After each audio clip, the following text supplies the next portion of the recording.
Thank you very much. Yeah, Agile course development to convert challenges into advantages. So I work at campus Grythyttan, Örebro University, and this is a very small rural campus with about 400 students located in Scandinavia, more precise, Sweden, and it's placed right in between Stockholm and Oslo. And until 2020, the teaching has taken place on this site, and only a small part of the teaching has been given online, because this small format in close relation to the student is a part of our educational idea. And me, I work with applied aesthetics mostly, and I'm responsible for two courses here, applied aesthetics and design process in year 1, as well as the course that I will talk about now in this webinar. And I also teach hospitality and leadership. And the core of my teaching approach centers on what can be called relational aesthetics and aesthetic processes, right in between the science and the skills, the craftsmanship. And the main focus for this webinar is a course called Development of Meal Experience. This is a 10-week course for chefs and sommeliers in their 3rd and final year. And the purpose here is for them to apply previously acquired knowledge and jointly take on an assignment from an external client from the industry using a design process. And the students are divided in groups of 5, and each group are then challenged by the client to develop an innovative and sustainable meal concept, which at the end of the course is pitched to the client. And the course involves various scientific methods in the development of the concept, such as multisensory testing and focus group interviews, as well as using theories of innovation and communication. And previous years, the assignment has merely focused on presentation of a sustainable meal concept in a smaller restaurant context, creating a story, an atmosphere, focusing on the aspects of the room, the meeting, and the product. And so, last year, we suddenly found ourselves in a completely new situation due to COVID-19.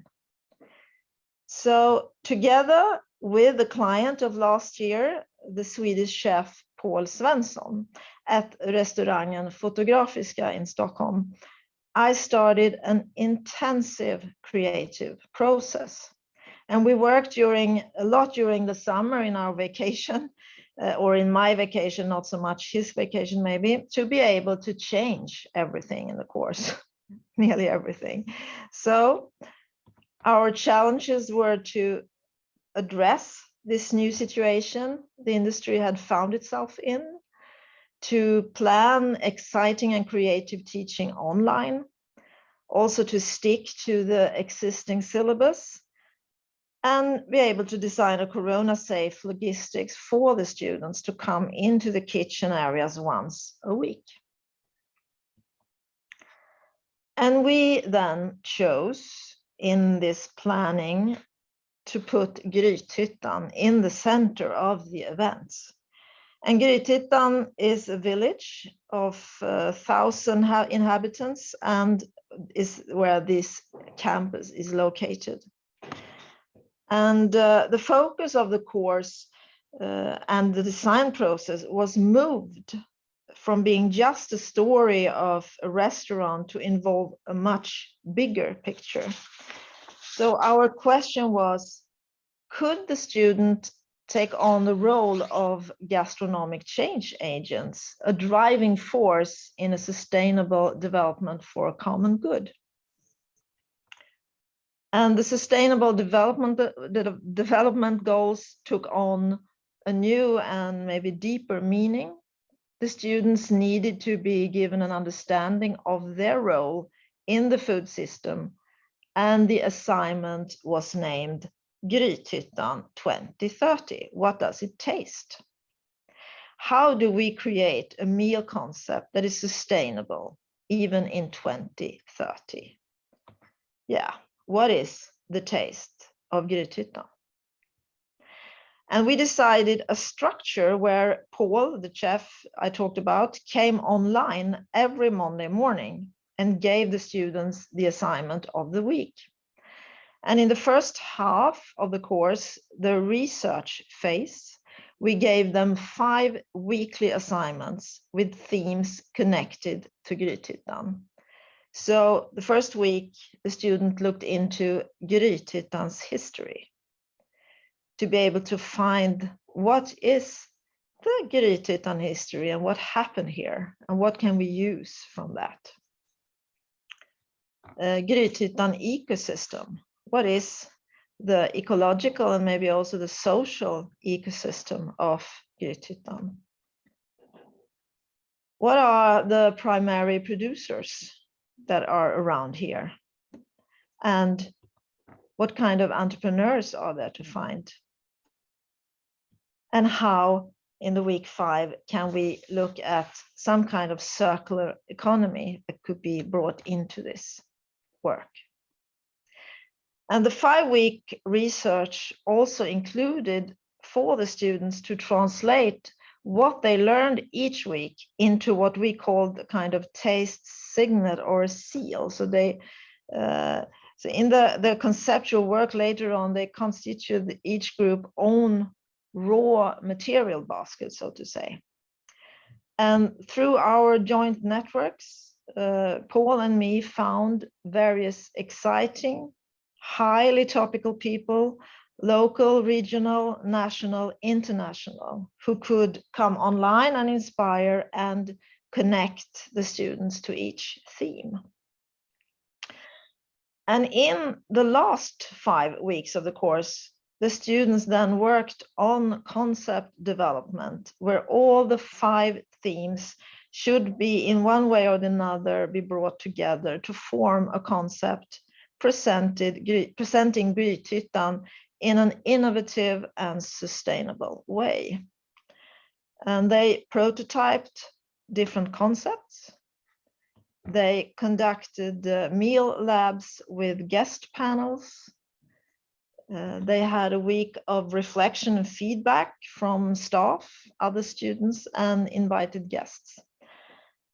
And lastly, they prepared and performed and pitched this concept to the client. And what did we learn? Well, the importance of co-creating content together with the students. We started up a Facebook group inviting students to follow our process during this summer, last summer, and the course started then in September. And this new course is much more connected to the future of education, where we really need to include the surrounding society. And I think, why haven't we done this before, and how can we go even further in this? And we also need to offer students knowledge about the much bigger picture regarding their role in the food system. And the way we introduced Grythyttan 2030 in the weekly assignments created a process where each group found their own individual pace and path in what parts of the research they wanted to be or to use.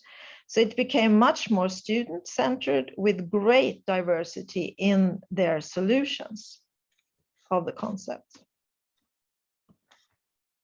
And we had also an open tuition hours on Zoom where the students could come and talk about different ideas and solutions and all the questions and everything. And We also found it very important to have a syllabus that is not too detailed and that could be hold to this kind of refinement, because things happen. We don't know what's going to happen. And it's also important to prepare students to cope with rapid changes in schedule, something that belongs much more to reality outside the academy than inside, I think. So everyone suddenly became, they participated in ad hoc meetings on Zoom, where that was quickly announced on this Facebook group. And that was quite another way of meeting the students in this ad hoc things that just came in because people wanted to join. And they wanted to join. There were a rich and a big willingness and joy that we experienced from surrounding society and our industry, because most of them, they wanted to come in and tell their story, and they did it for free. So it was really exciting. And for the capacity, I think, that students need today in this new world is to have a courage and to be able to manage uncertainty, for example. So and for them to do that, I think it's important for us teachers also to dare to trust the process and the courage to embark on this new journey, and also to be transparent in this dialogue with the students and the changes that we did. And lastly, I think it's really important of a supportive leadership at the department. And so right now, I'm running the same course again. And right now we are in the last 2 weeks, like week 9 of the 10 weeks. And this year we have further developed the course. So the client isn't the chef Paul Svensson anymore. It's the council management team of Hällefors municipality, where Grythyttan is a part. Because we really want the students' work to matter, and we want Hällefors municipality to use these concepts from the students as a platform for their work. So how can the students as gastronomic change agents be a driving force in sustainable development for a common good? So on Thursday next week, they will pitch their concepts to the management team and other guests. And later on, when the course is finished and the students are gone to new courses, Paul Svensson, the chef, will guide this management team at the municipality and be a consultant to support their process. So we think this will be the next year. We plan to start from where we end this year and develop the ideas further together with next year's students in order to see if we actually could let some of the ideas become reality in 2030. So this is a quite complex course presented in this little short window of opportunity, but I hope you were able to grasp some of it. And I say thank you for me being able to present it. I think it's really, it's a job that I really enjoy, and I think we can develop much more further. Lovely, Annika. Thank you very much. Let's open up for questions, discussions, any topic that we might find interesting in the surrounding this very exciting project. Please. Yeah. Floor is open. Does someone recognize something or have a... Maybe somebody's doing something. Yeah. I'm not doing anything, but I just was interested about with the chef. How did you get in collaboration with the chef? With Paul? Well, he's one of the most renowned chefs in Sweden right now, and of course we have a lot of connections with all these people. And actually, I met him at the alumni talk that he had for a couple of years ago, and I did a poetic response to his talk, and we found each other. And you know, doing a work like this, it's really important that you click. So we have really clicked, and because I think it's so fun to be to develop the pedagogical side of it. So it's been so fun. So has he learned anything from it as well? If he has, Yes. yeah, he really, you know, he's so occupied with all this television and all things, but he loves this, and he thinks it's so important for students to see the bigger picture. And he's also a person, you know, that if you're online with him like this, there is nobody else, it's us. So that's also important to be present there, and not, you know, like, oh, and the phone and everything. You hear it's Will he continue to participate in the course as well, do you think? Or? yes, because Yes, we thought about this, what do you say, Mats? Trestegsraket. You know, like you put something on and then put something on, and then the racket is going.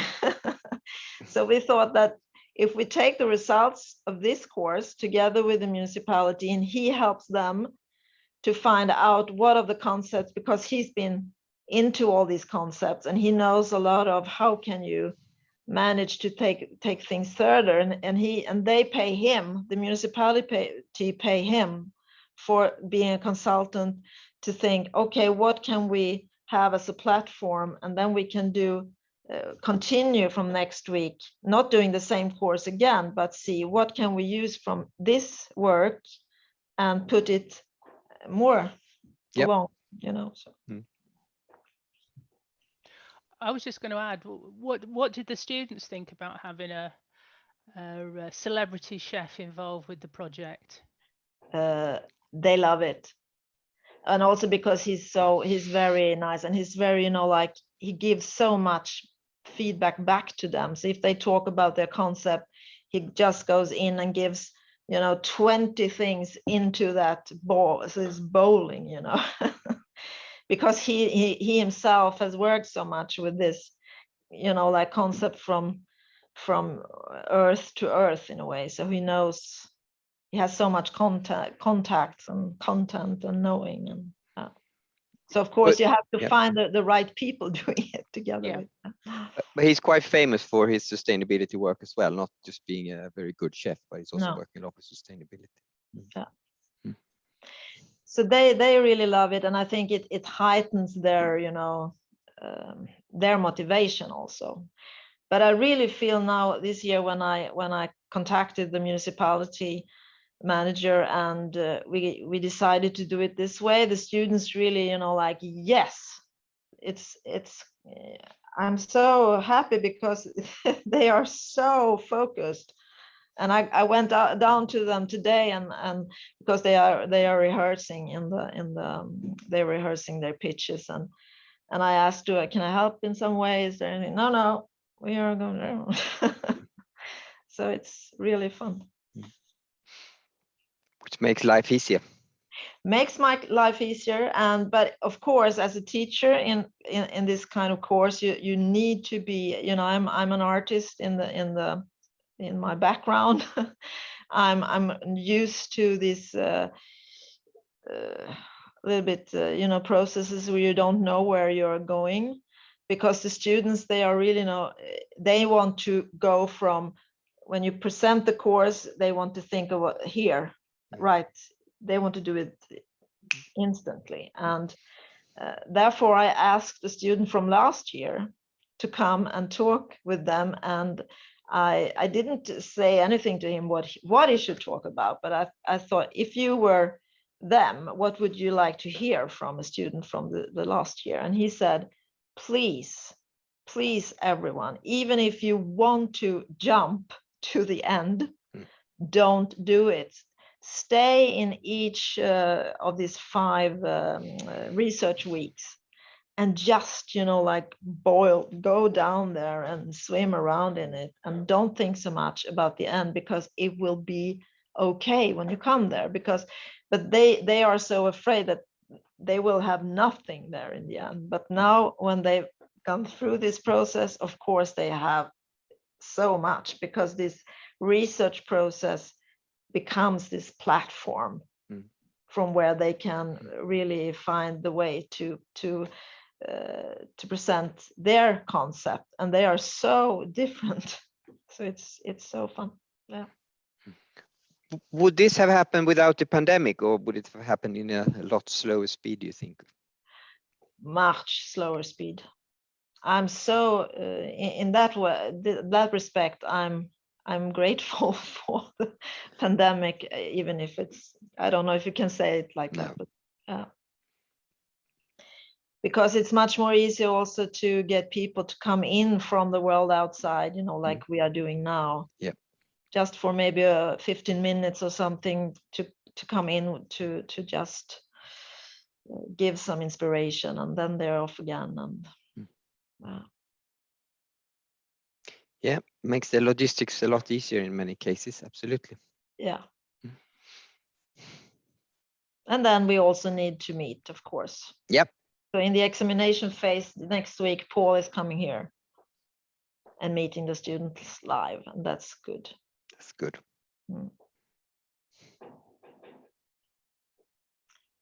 Yeah.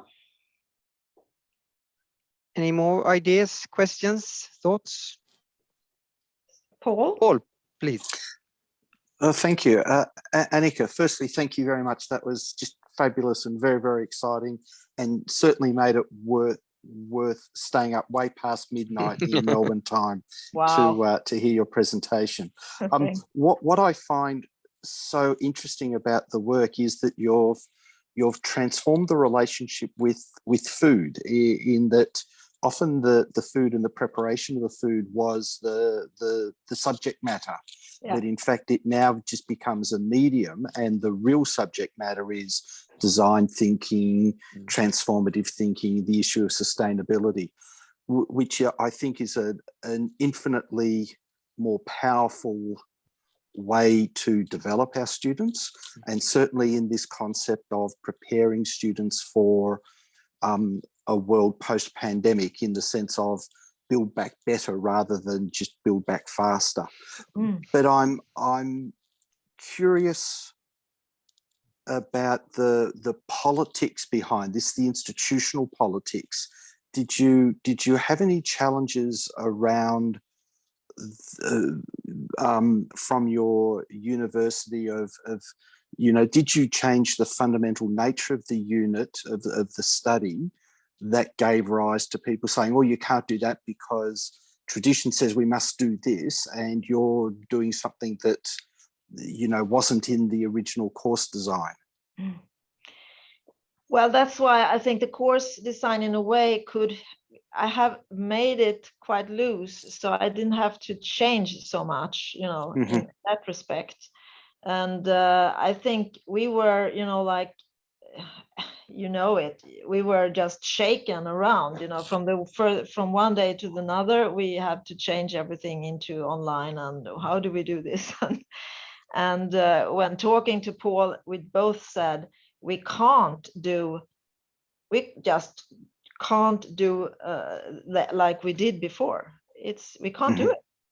And I had the institutional development, the department with me all the way. So that's fantastic. And I got more time for me to develop this. So but it wasn't hard. No, they could really see that this was important. And they could see that we were on to something that could really change things. So yeah, very, very exciting. Congratulations. Thank you very much. Thank you.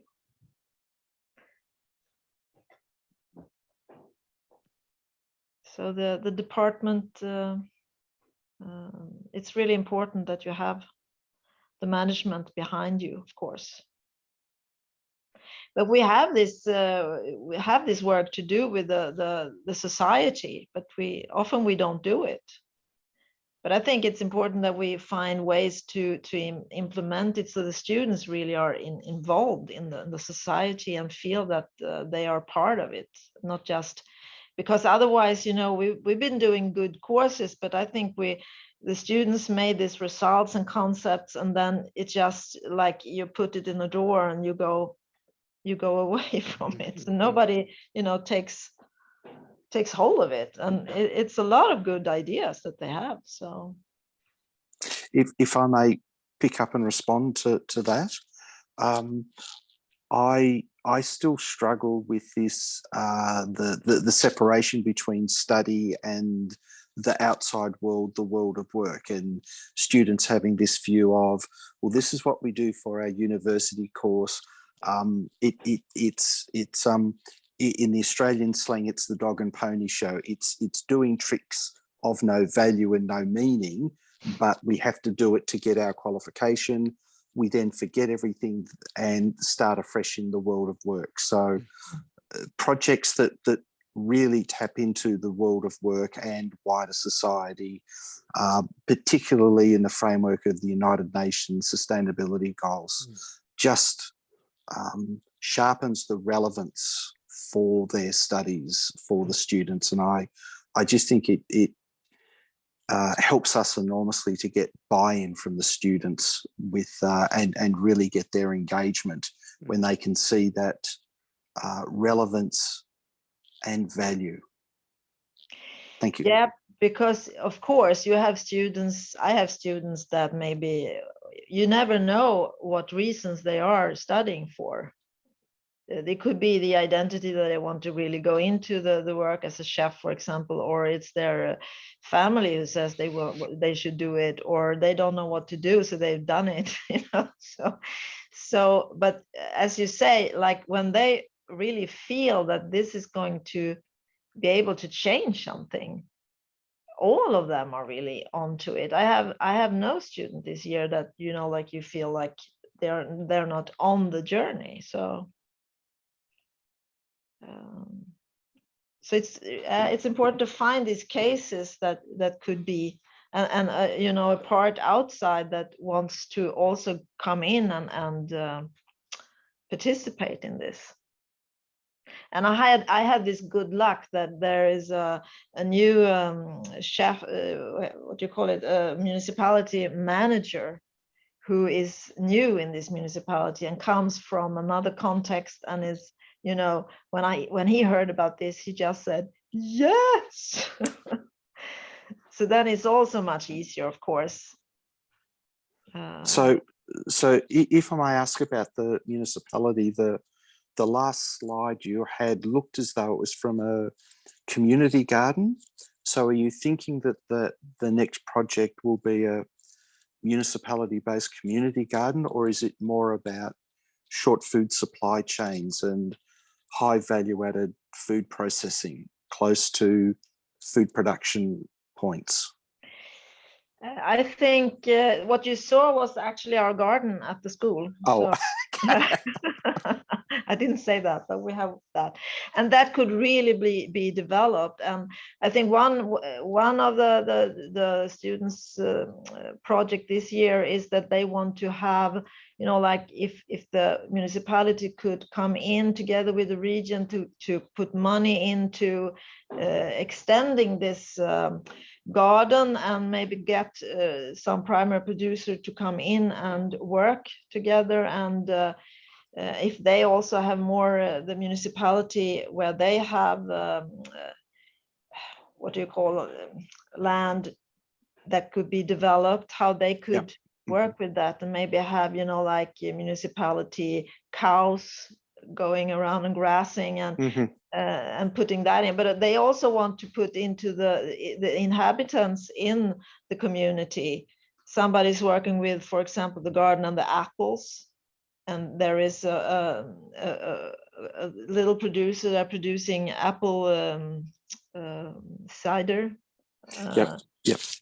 and also to see how can the waste from this cider, what you call it, musteri, is if that could be used also to make, for example, apple cakes that could be sent further on to the elderly care and to the.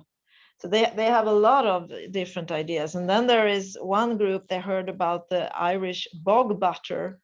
They found, you know, like 1,000 years old butter that you could eat, still eat. Mm. So and in this area, there are a lot of, is the name bogs, or what is the name of a myr? Yeah.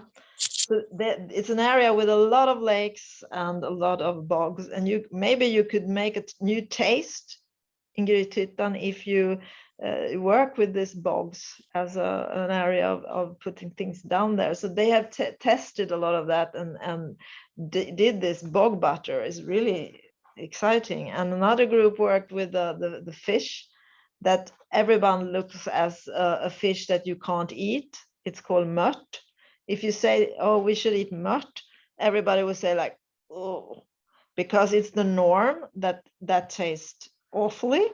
And they just made this fantastic taste of this fish.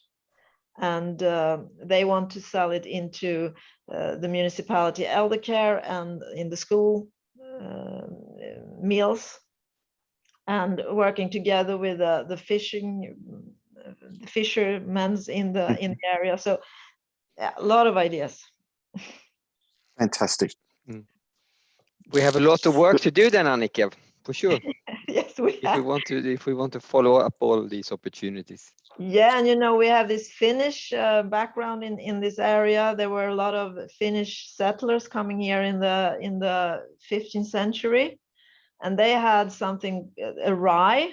It was called the burning rye, and it's very rich. And if you could have, you know, like all the food, the offentlig måltid, the Public meal. The public meals, and you know, like the pizzeria and the restaurants and everyone to have some kind of doing something with this rye, you know, this rye pizza or this rye bread. You could have an opportunity for a primary producer to come and actually start producing this rye. So that's also an idea that one group has. So. And that could be the mark, you know, for if you go to Grythyttan, you get this burning rye. and what can be very exciting there is that we're starting to see some patterns of these very short food supply chains. So there is this agricultural production. They then encourage high value adding processes to move into the area.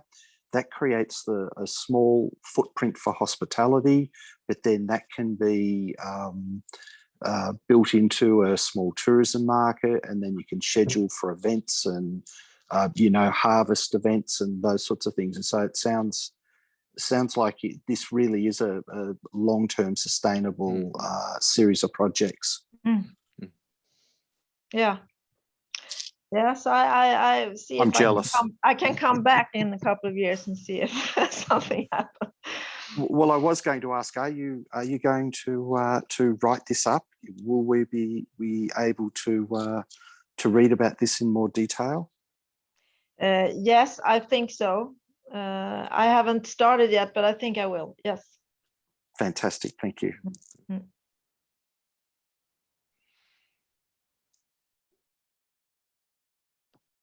Yeah. Good. Then, Annika, I think we should say thank you to you, and thank you to all the rest of you who's been joining us today. It's been very interesting. Before we leave, I'd like to just to mention that the next webinar coming up is on the 10th of November, when Heidi from Russell Partnership is presenting the Eurocre Challenge for 2022. So that's it's the same time at 3 o'clock Central European time. So you're more than welcome to join us then. In the meantime, I'd like to thank all of you and also Ray for setting everything up in the technical part as well. So thank you, and I hope to see you all soon again. Yeah, and thank you for letting me come here. Thank you, Annika. Thank you very much. Bye-bye. Bye. Thank Take you. care. Bye. Bye-bye. See you. Bye.